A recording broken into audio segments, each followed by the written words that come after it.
My name is Madison Hale, and I am 35 years old. Before I tell you how everything exploded that afternoon on my yacht, let me take you straight to the moment that shocked me more than anything else in my entire life.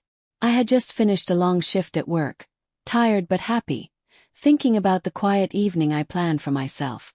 My yacht, the Silver Blossom, was my peaceful place, the only thing I bought for myself after years of saving every dollar I could. I walked down the wooden dock with my keys in my hand. But something felt wrong. I heard voices, loud ones, familiar ones.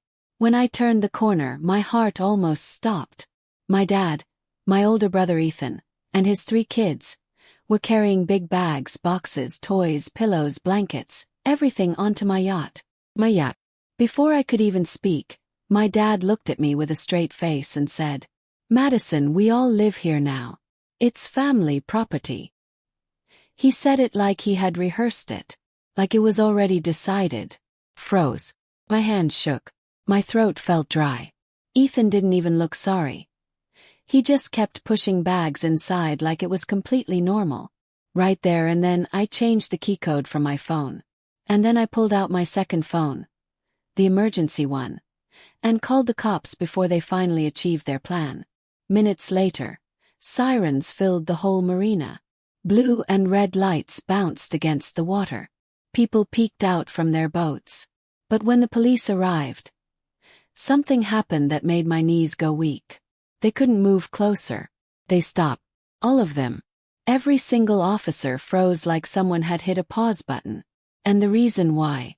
Well, that's where things get complicated. But before we get into that, let me take you back. Back to where all this began. Back before I ever owned a yacht or changed a key code or heard police sirens swirling around me. And if you're watching this, I want to know, where are you watching from?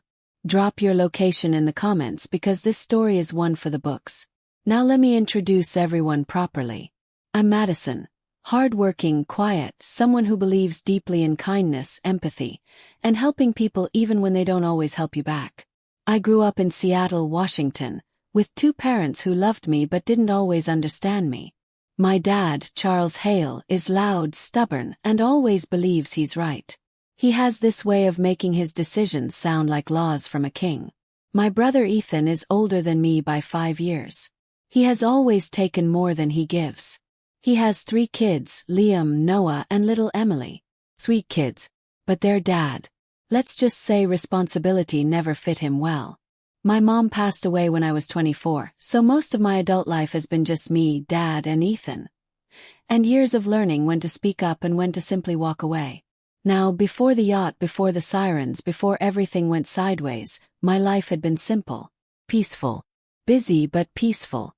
I worked in tech support for a company in Vancouver, and I was known as the nice one who always helps everyone.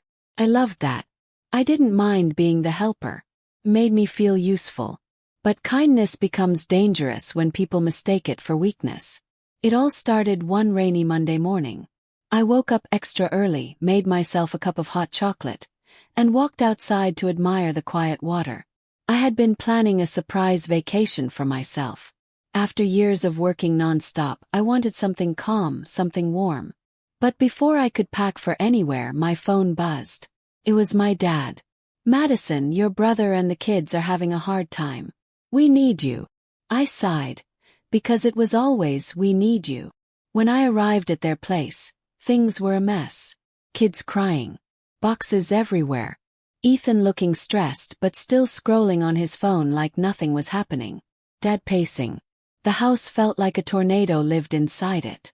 "Ethan's house lease is up," Dad said. "He needs a place to stay." "All of them do." I nodded slowly. I felt the usual tug in my heart. Help them, Madison. They're family. So I took the kids for 3 days. Fed them. Bathed them.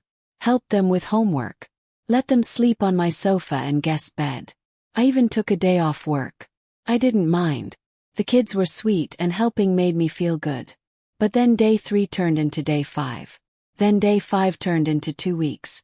And suddenly, everything felt like my job instead of a favor.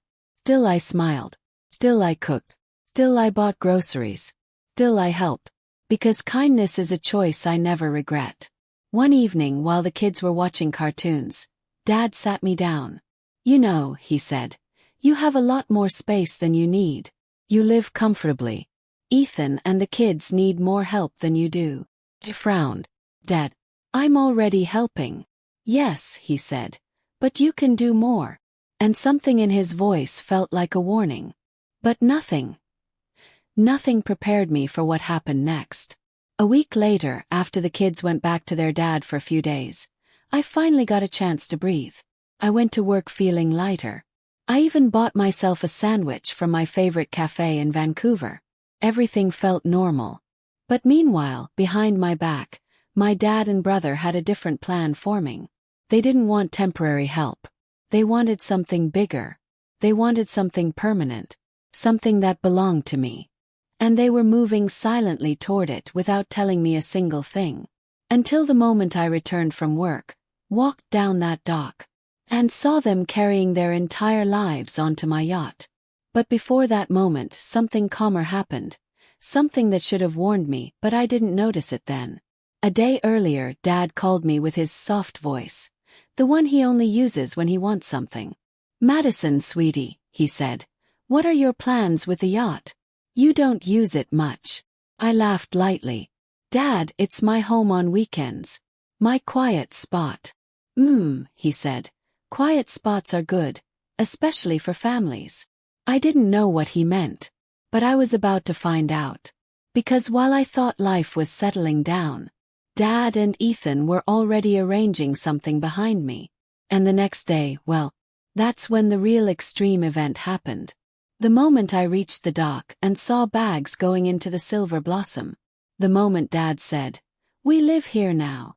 The moment everything went from calm to chaos.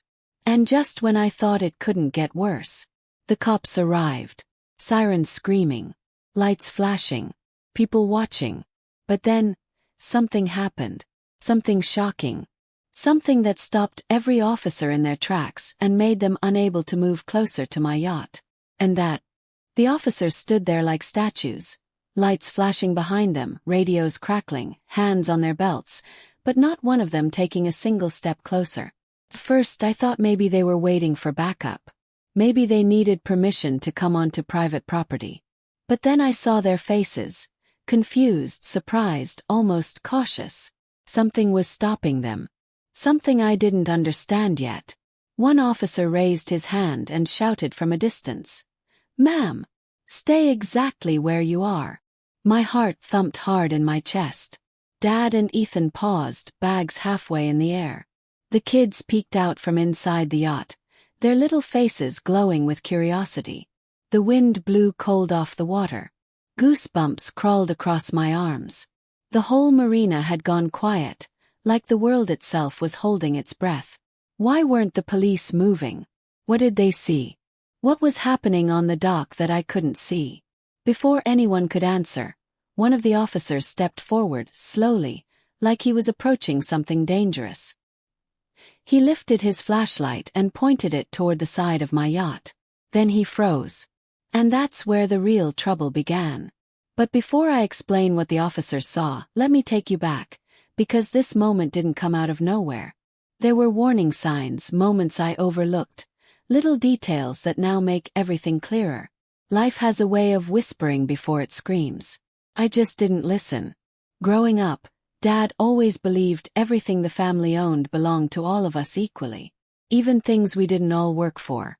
That idea worked fine when we were kids, but as adults, especially when only one person was working, it became something else. Something heavier. When I bought the Silver Blossom, I didn't tell many people. I didn't want anyone to think I was bragging. I used my life savings, years of careful planning, budgeting, sacrificing vacations, skipping new clothes and working overtime. That yacht was my peace, my prize, my reminder that kindness and hard work eventually pay off. The first time my dad saw it, he said, "You bought this big thing just for yourself?" I laughed and said, "Yes, Dad. It's okay to do something for yourself once in a while." He didn't answer. He just stared at it, silent. I should have known something was brewing. Ethan, on the other hand, walked inside like he owned it already. Wow, he said, touching everything. This is so nice. You're lucky. Lucky. As if luck had built every part of my life. As if I hadn't worked, cried, saved, and struggled for years. Still I smiled. 'Cause I always smiled. I never wanted anyone to feel less just because I had something nice. One thing about being kind is that people begin to assume you'll always say yes. And when you finally say no, they act like you betrayed them. A few days before the police arrived at the marina, Ethan came to my apartment with the kids. He looked stressed, tired, and annoyed. "Madison," he said, "Dad and I talked. We think the yacht should be used for family emergencies." Emergencies? Yes. Yes. Me and the kids don't have a stable place right now. I nodded, trying to be gentle. "Ethan, I'll help you, but living on my yacht is not the solution." His face changed instantly. It went cold. Hard. He said nothing, but I could see the disappointment, or maybe entitlement, in his eyes. He wanted me to fix everything. Again. That night, I couldn't shake the uneasy feeling.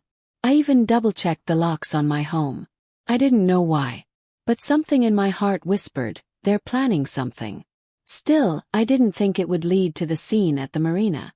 The next morning, I went to work like it was any other day. The office buzzed with noise. People typing, phones ringing, keyboards clicking. But my mind kept drifting back to my family. My boss Hannah noticed. She always noticed. She was kind, patient, and one of the few people in my life who never took advantage of me. "You okay?" she asked while handing me a coffee. "Yeah," I lied softly. "You don't look okay." I gave her a small smile. "Family stuff." She nodded slowly. "Madison, you're one of the kindest people I know. But don't forget this. Kindness doesn't mean letting people walk all over you." Her words sank deep into my chest. I needed to hear them. I just didn't know how true they would become within hours. After work, I decided to stop by the marina just to relax. Maybe sit on the deck and breathe. Maybe make some tea and listen to the water. But as soon as I stepped onto the dock, all of that disappeared. There they were, Dad, Ethan, and the kids, moving into my yacht like it belonged to them. And now, officers stood frozen, staring at the side of the yacht with looks that made my stomach twist. Dad took a step toward the officers. "Finally," he said angrily. "She called you because she's being dramatic. We're just moving into family property." The lead officer raised his hand sharply. "Sir, step back." Everyone stepped back from the vessel. Ethan rolled his eyes. "Seriously? It's a boat, not a bomb." But the officers weren't listening. The marina grew quieter. The wind picked up.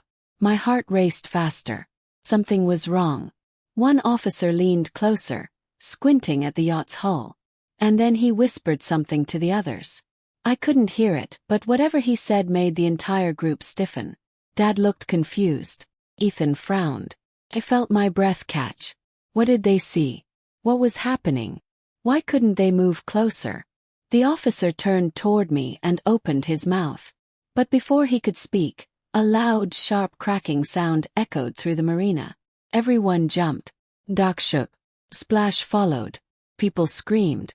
Something extreme had just happened, but what it was, well, that's where we stop for now. The cracking sound was so sharp and so loud that it cut through the air like lightning. For a second, no one moved. Even the seagulls stopped crying. The officers jerked back. My dad stumbled. Ethan dropped one of the bags into the water. The kids screamed and ducked inside the cabin. The dock trembled again. Once. Twice, like something heavy had shifted under us. "What was that?" someone shouted from another boat. My heart pounded so hard I thought it would burst. I didn't breathe. Couldn't. My eyes shot toward the yacht, the Silver Blossom, searching for cracks, holes, something that could explain that terrifying noise. But nothing looked wrong. Nothing looked broken. Nothing looked dangerous. So why did it sound like something had snapped in half? Before anyone could answer, the lead officer finally shouted, "Everyone step back from the yacht. Do not touch it." Dad looked furious. "This is ridiculous. My grandchildren are inside." "Sir, step away," the officer barked. But my father never backed down from anyone, especially not when he believed he was right. "I am not moving from family property," he snapped. The officer didn't yell back, didn't argue. Instead, he reached for his radio with shaky hands. That scared me more than the cracking sound. Officers aren't supposed to show fear. But something had them rattled, something they saw before the noise, something I still didn't understand. My footsteps felt heavy as I slowly stepped closer. "Officer, what's wrong with my yacht? What's happening?" He didn't answer. His eyes stayed locked on the hull like he expected it to explode.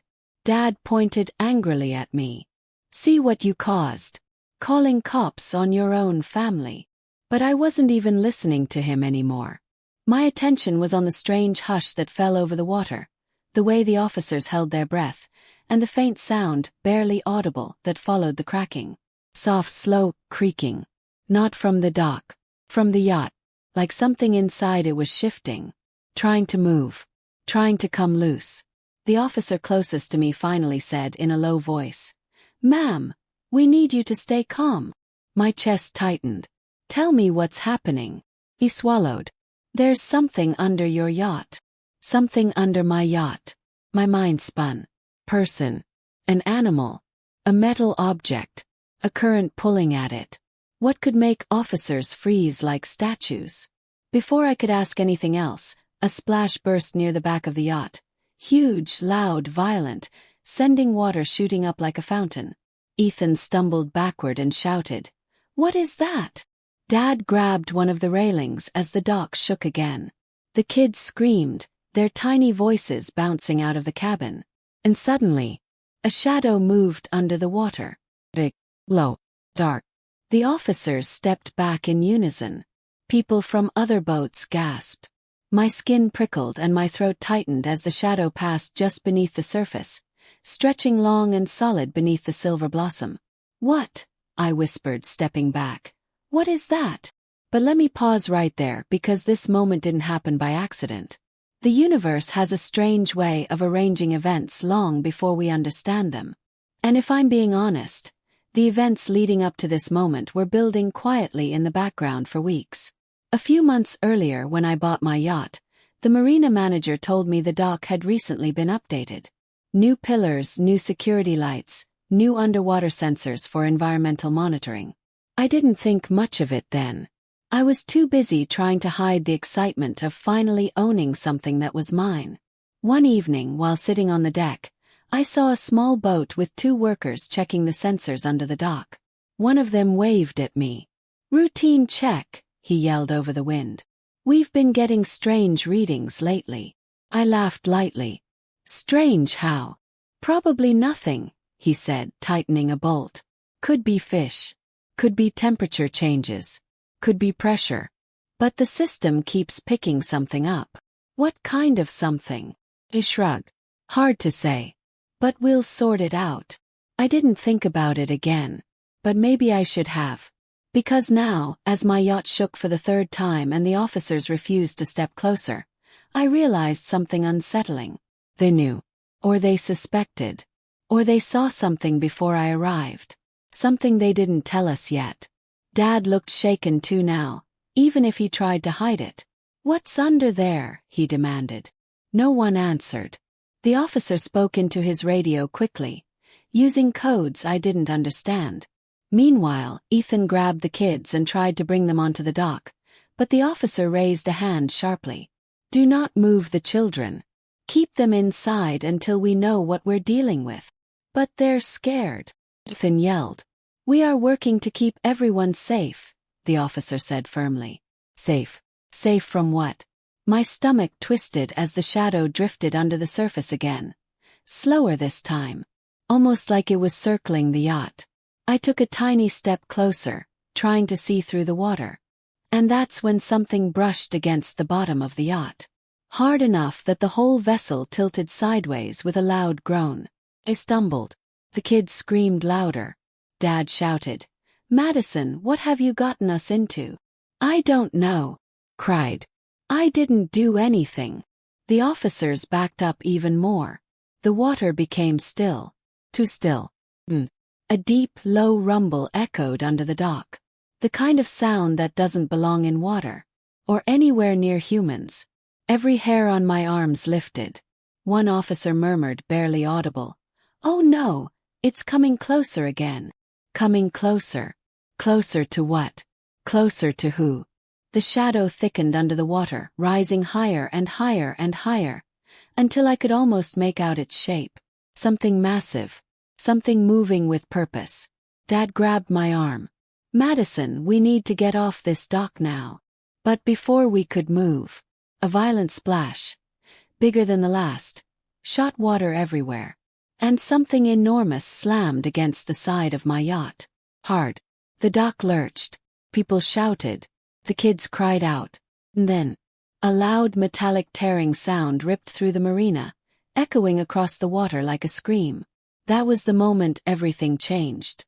The metallic tearing sound ripped across the marina so loudly that it felt like the sky split open. The whole dock shook beneath my feet, and the railing vibrated so hard I thought it would snap off. People gasped, yelled, backed away. Some dropped their phones into the water. The officers scrambled, trying to keep their balance. My dad shouted, "Madison, hold on to something." I grabbed the nearest post as the dock tilted slightly. My yacht, the Silver Blossom, jerked sideways with a violent groan, like it was being dragged by something unseen beneath the surface. The kids cried louder inside the cabin. Ethan's face went pale. Another sound echoed beneath the water, deep, heavy, like metal grinding against metal. "What is happening?" I cried, my voice shaking. The officers exchanged nervous looks. Real fear now, not professional caution. Then one of them finally shouted, "Everyone step back. Something is pulling the vessel from underneath." Pulling it. My mind raced. Was it a cable? A broken sensor? A giant animal? A machine underwater? My heart beat so fast it felt like it was trying to punch out of my chest. Dad grabbed my hand. "We're leaving this dock right now." But before we could move, the Silver Blossom jerked again. Harder this time, sending a huge wave splashing against the dock. Water soaked my shoes. The dock creaked under the pressure. The kids screamed again. "Auntie Madison." Their tiny voices pierced straight through me. I didn't care what the officers said anymore. My instincts took over. I took 2 steps toward the yacht, ready to grab them and pull them out. But the officer blocked my path. "Ma'am, stop. It's not safe. My niece and nephews are in there."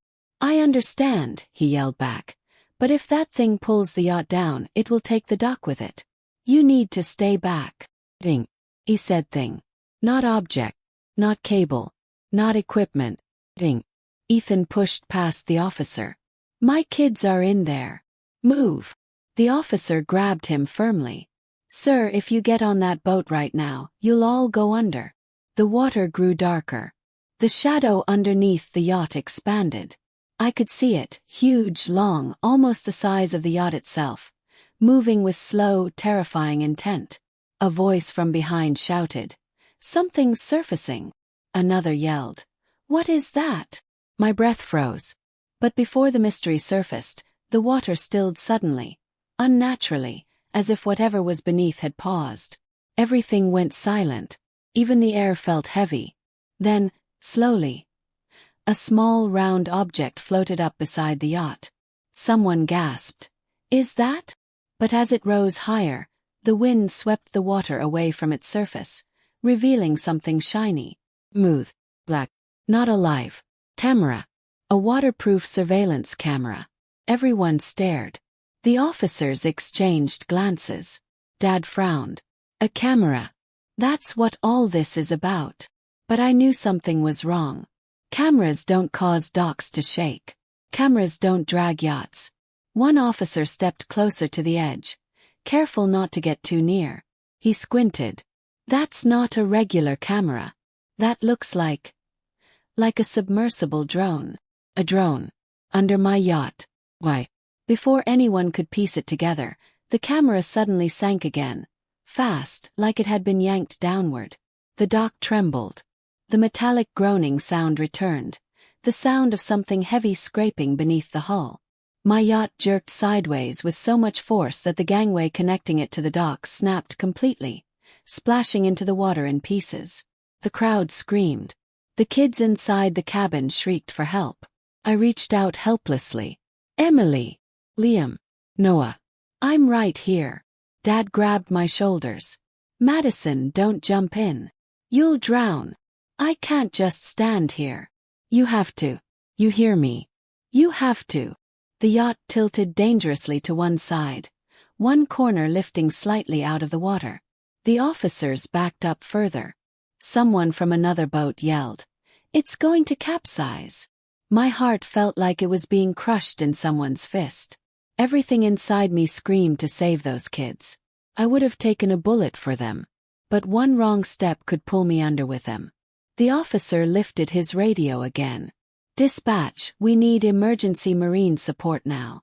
Something mechanical is underneath the vessel and pulling it from the dock." Mechanical. My stomach twisted. Not an animal. Not nature. Something man-made. Dad turned to me, his voice shaking for the first time in years. "Did you install anything new on that boat? Anything at all? Some kind of alarm? A security system?" "No," he yelled. "Just standard marina sensors." But the truth is, I wasn't completely sure. The marina had mentioned new underwater installations. The maintenance crew had mentioned strange readings. And now, a drone camera floated up from the deep. Something had been under the dock before this day. Something had been scanning, watching, monitoring. Maybe it wasn't meant for my yacht specifically. Maybe it was part of a larger system. Or maybe someone had placed it there. Someone I didn't know was watching me. Before any of us could think further, the yacht lurched so violently that the kids slid across the cabin floor, screaming loudly. Ethan broke free from the officer's grip and tried to run toward the edge. "My babies!" "Ethan, stop!" cried. But it was too late. His foot hit the soaked wood. It slipped and fell straight into the water. Dad shouted. "Ethan!" Gasped. "No. No, no, no, someone help him." One officer threw a flotation ring, but it missed. The water churned around him as something moved beneath. Ethan struggled, coughing, trying to stay afloat. The huge shadow under the yacht shifted toward him. The officer shouted, "Sir, swim to the left. Now." But the current pulled him sharply to the right, toward the dark shape. The kids cried from the cabin. Dad yelled his name. I covered my mouth, my tears spilling over. 'Cause I saw it. A dark, massive object rising just beneath him. Coming up. Coming closer. And that is exactly where Chapter 4 must end. Ethan thrashed wildly in the cold water, coughing and gasping as the current dragged him toward the rising shadow beneath the surface. The officers were shouting.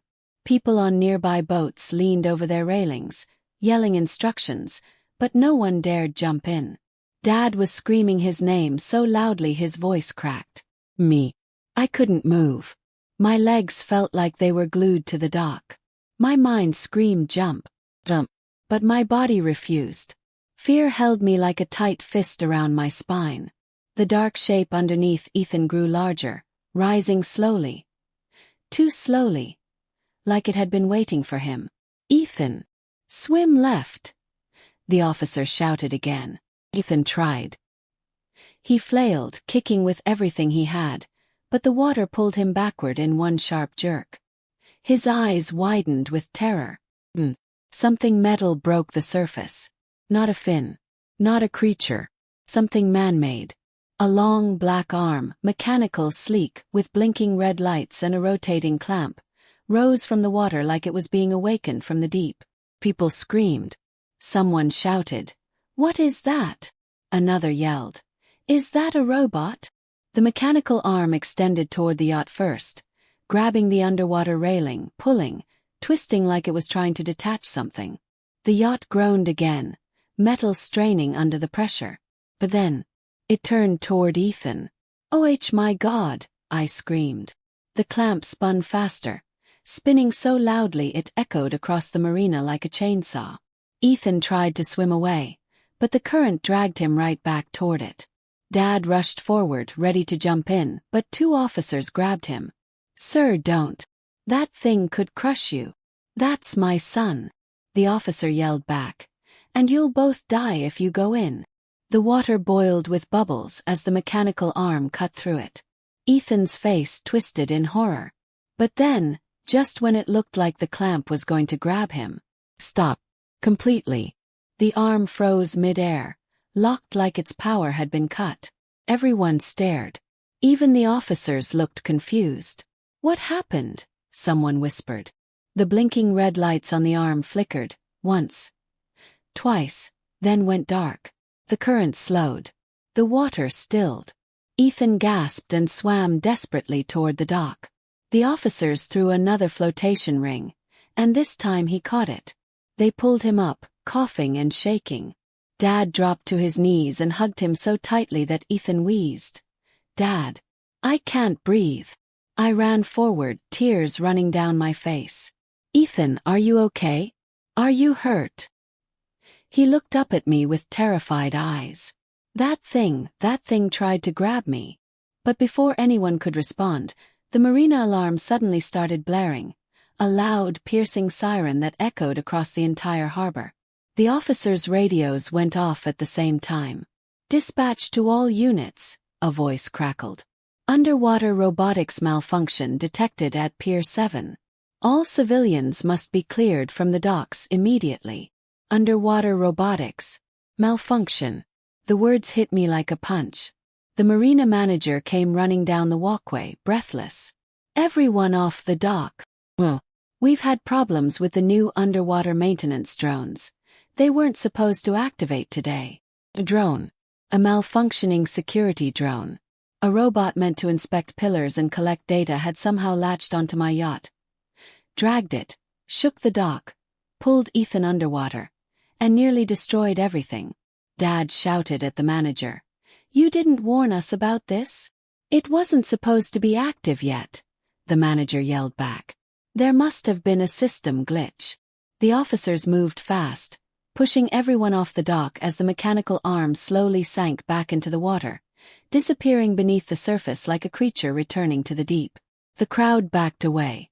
Moms held their kids. People whispered. Shock spread across the marina like wildfire. The yacht tilted dangerously, one side nearly touching the water. The kids inside were still crying. Ethan rushed to the edge. "My babies. We need to get them out." The officers helped him onto a more stable section of the dock, and together they reached into the tilted cabin. One by one the kids were pulled out, wet, scared, shivering but safe. Emily clung to me, sobbing into my shoulder. I kissed her forehead. "You're okay. You're okay, sweetheart." The manager looked at my yacht, shaking his head. "It's not safe to stay here. That drone could reactivate. We need to disconnect all systems right now." Dad turned to me. His face was pale, his voice low. "Madison, we could have died." I nodded slowly. "I know." Ethan swallowed hard. "I'm sorry. I shouldn't have come here with the kids without asking. I shouldn't have tried to force anything." His eyes were red but honest this time. For once, he looked like he understood the weight of what happened. Dad rubbed his forehead. "All this time, we were so focused on the yacht being family property that we didn't think about the danger we brought to our own family." The officers guided everyone toward the main walkway as the dock crew arrived with tools, flashlights, and protective gear. The kids clung to me. Ethan limped behind. Dad walked slowly, looking more tired than I'd ever seen him. When we reached solid ground, Ethan whispered, "Madison, thank you for calling the cops. If you didn't..." He didn't finish. He didn't have to. We all knew. We sat on a bench as the marina lights flickered across the water. Chaos faded. The alarms stopped. The officers left. The dock crew worked in silence, unclipping the drone cables and pulling equipment out of the water. Dad finally said quietly, "Maybe we should have more respect for the things you've worked for the things you earned." It was the closest thing to an apology he had ever given me. I put my arm around Emily, Liam, and Noah. What matters is that everyone is safe. For the first time in a long time, the family sat together in silence. Peaceful silence. No yelling. No accusing. No pushing. Just breathing. Because kindness does not mean weakness. And empathy does not mean allowing people to walk all over you. Sometimes love means setting boundaries. And sometimes it means calling the cops to protect your peace, even from your own family. The night finally quieted. The water stilled. And the shadow beneath the dock never surfaced again. Hope you enjoy the story. Please like and subscribe to my channel.